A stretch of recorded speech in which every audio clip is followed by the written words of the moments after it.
Bem-vindo a mais um podcast de Saúde e Morte. O tema escolhido para falar foi sobre a administração de medicamentos por via intravenosa. Ela se destaca pela rapidez no impacto provocado pelos fármacos. Injetados diretamente na corrente sanguínea, os compostos são logo distribuídos por todo o organismo, desencadeando um efeito sistêmico.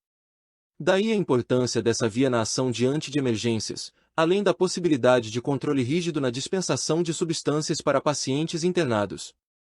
Neste podcast, trago um panorama completo sobre a administração por via intravenosa, incluindo dicas de aplicação, cuidados e vantagens. Sobre o que é via intravenosa. É aquela que permite o acesso de um medicamento ou outra solução ao organismo através de injeção direta em uma veia. Para tanto, é necessário fazer uma punção venosa e utilizar uma agulha longa, capaz de penetrar os tecidos subcutâneo e muscular para alcançar o vaso sanguíneo. O acesso por via intravenosa é útil tanto na administração de um composto em dose única quanto na administração contínua. Quando a técnica é empregada para dose única, o efeito é rápido, assim como sua duração. É o caso de medicamentos aplicados para reverter quadros críticos e estabilizar o paciente durante o atendimento pré-hospitalar, ou na unidade de terapia intensiva. Uma vez que a droga provoque o resultado desejado, cabe à equipe médica decidir se o doente precisa de mais doses. Dependendo do caso, há necessidade de infusão contínua para prolongar o efeito do fármaco. Essa técnica requer a inserção de um catéter por acesso venoso periférico ou profundo. Entenda a diferença entre via intravenosa e endovenosa. Na verdade, os termos são sinônimos, pois ambos descrevem a aplicação de um composto diretamente na veia do paciente. Ou seja, não há diferença real entre via intravenosa e endovenosa. O que existe naturalmente é uma confusão devido à quantidade de palavras e expressões utilizadas no vocabulário da área da saúde. E, claro, uma etimologia distinta para as palavras, proveniente de suas línguas de origem. Nesse contexto, vale citar esta análise de expressões médicas, que afirma que o mais correto seria usar via intravenosa ou via endoflébica, esclarecendo o seguinte. Endovenoso é termo defeituoso por ser híbrido, isto é, formado de elementos de línguas diferentes. Endo procede do grego, endon, dentro, e venoso do latim, venosus. O hibridismo é condição censurada por bons linguistas, sobretudo quando há formas substitutas adequadas e bem formadas. Em comparação, comumente dizemos intramuscular, intracavitário, intracelular, intraoperatório e similares. Então, sob o ponto de vista linguístico, o certo é usar o termo via intravenosa.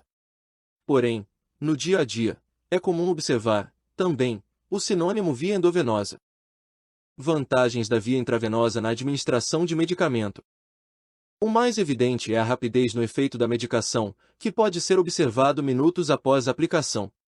Isso porque a injeção diretamente no vaso sanguíneo dispensa o período de absorção necessário para outras vias de administração de medicamentos.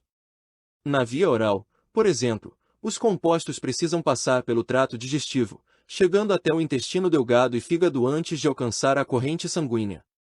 É verdade que certas substâncias começam a ser absorvidas antes, em órgãos como o estômago, mas esses casos são exceção. Mesmo entre as vias parenterais, grupo ao qual pertence a via intravenosa, a absorção de fármacos costuma levar algum tempo para ser finalizada e atingir a corrente sanguínea, causando efeito sistêmico. O tempo necessário depende do tecido escolhido, técnica de aplicação, tipo de medicamento e condição geral do paciente. Se você que me ouve é um profissional de saúde, considere solicitar um orçamento para ter em sua clínica nossa plataforma de telemedicina com telediagnóstico, prontuário eletrônico com teleconsulta e ainda ter disponível na mesma plataforma todos os profissionais para assinar os documentos na área de medicina ocupacional. Visite o site da Telemedicina Morte agora mesmo. Outras vantagens da via intravenosa são: maior segurança na dosagem, evitando erros quanto à quantidade ou forma de administração de fármacos. Controle rígido da liberação de drogas ao paciente, útil em especial quando o tratamento exige infusão contínua. Permite a administração de medicamentos que irritam o trato digestivo e outras partes do corpo, como o tecido muscular. Favorece o equilíbrio hidroeletrolítico do paciente. Possibilita a injeção de grandes quantidades de medicamento. Viabiliza a aplicação de substâncias quando o doente está inconsciente ou em estado crítico, pois dispensa a necessidade de colaboração dele. Facilita a absorção de soluções hipertônicas, que são diluídas diretamente no sangue. Obviamente, tais vantagens são percebidas se a administração do medicamento for corretamente realizada, o que explico a seguir como fazer. Saiba como aplicar medicamentos por via intravenosa. Como citei antes, a aplicação de medicamentos por via intravenosa serve para dose única ou infusão contínua. Ambos os cenários dependem do uso de seringa e agulha específicas, com o comprimento correto para alcançar a corrente sanguínea. E a liberação contínua ou intermitente de substâncias pede a realização de punção venosa no paciente, via acesso venoso periférico ou profundo. Normalmente, essa técnica é realizada por profissionais da equipe de enfermagem.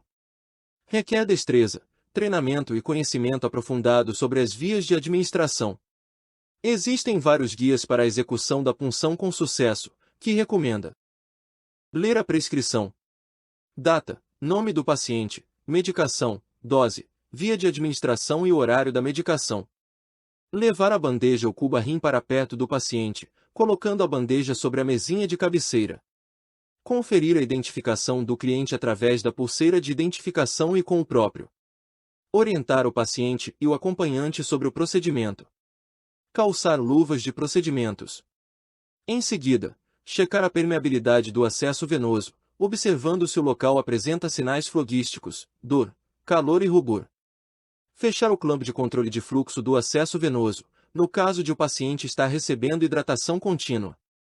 Realizar a desinfecção das conexões injetores, entrada das vias do extensor, do circuito, utilizando gás estéril e álcool A70 rir a via do extensor do equipo que será utilizado, com o auxílio da gaze.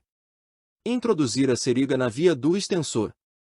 Proteger a tampa do extensor com gaze e deixá-la na bandeja. Certificar-se de não haver bolhas de ar no interior da seringa ou circuito com medicação. Injetar o medicamento de forma lenta. Observar possíveis reações que o paciente possa apresentar durante a administração. Retirar a seringa. Introduzir a seringa preenchida com SF0,9 e desalinizar a via utilizada. Retirar a seringa.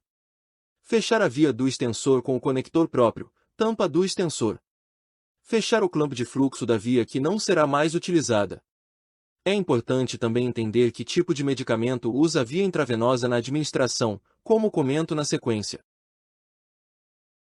Se você que me ouve é um profissional de saúde, considere solicitar um orçamento para ter em sua clínica nossa plataforma de telemedicina com telediagnóstico, prontuário eletrônico com teleconsulta e ainda ter disponível na mesma plataforma todos os profissionais para assinar os documentos na área de medicina ocupacional.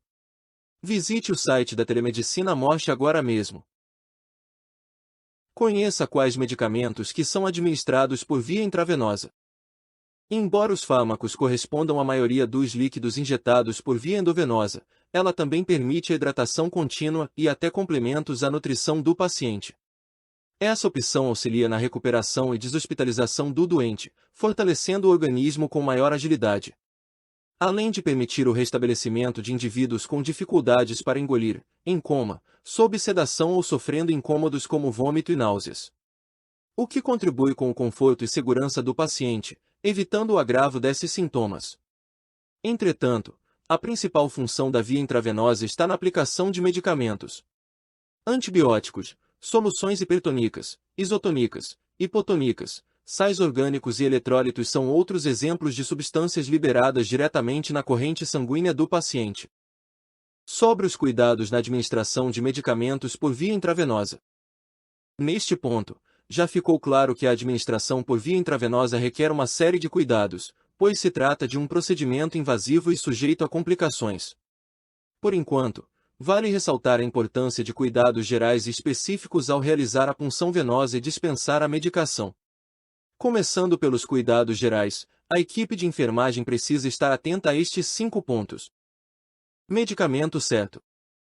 Sempre que estiver responsável pela administração de um fármaco, deve-se conferir 3 vezes o rótulo, ao pegar o produto no carrinho ou armário, antes de preparar o medicamento e antes de descartar a embalagem.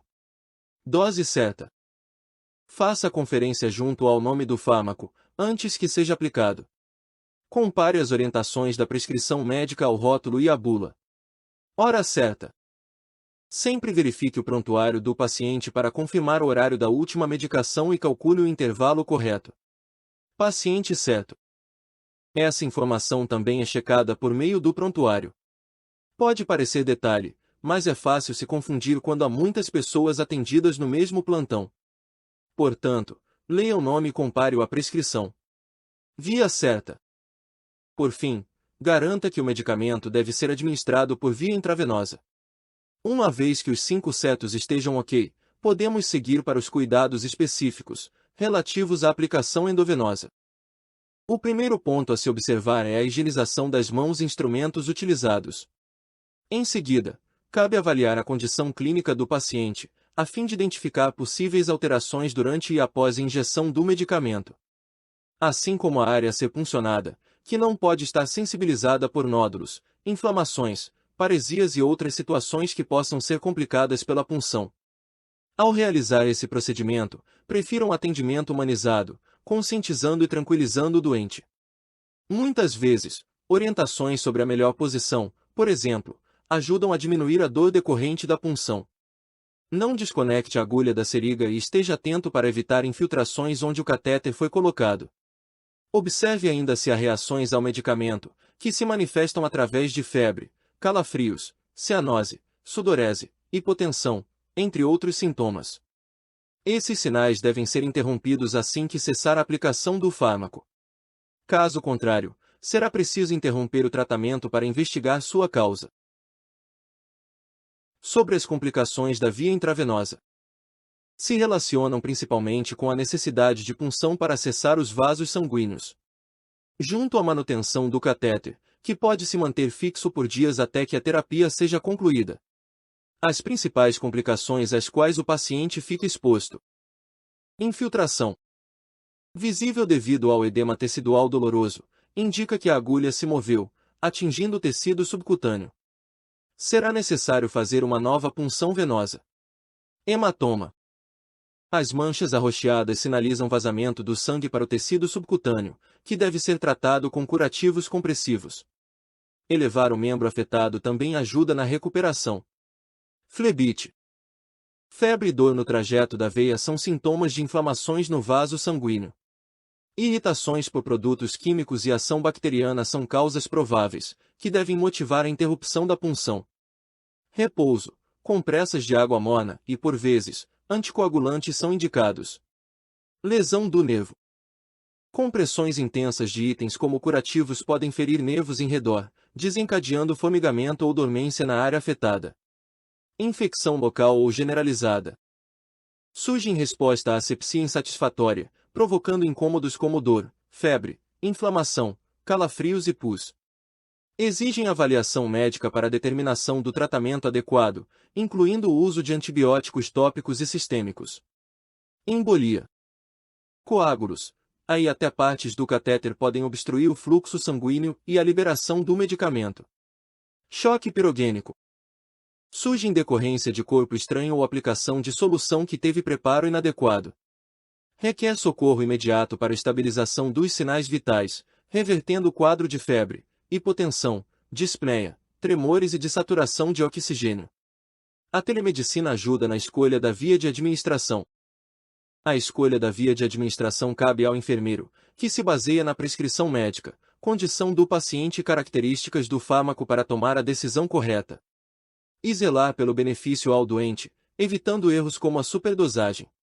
Com o avanço da tecnologia na saúde, essa tarefa pode ser feita tanto presencialmente quanto online, por meio da teleconsultoria. Ferramentas como a plataforma de telemedicina Mosh possibilitam a comunicação entre profissionais de saúde em diferentes localidades, qualificando o atendimento. Além de disponibilizar treinamento online 24 horas por dia para manter seu time atualizado sobre boas práticas e cuidados de enfermagem. Se você gostou deste assunto, considere assinar nossas redes sociais e nosso podcast Mosh no YouTube. Caso tenha algum assunto que deseja que eu comente no formato de podcast, basta mandar mensagem pelas nossas redes sociais. Fique atento para não perder os próximos episódios. Abraço e até breve.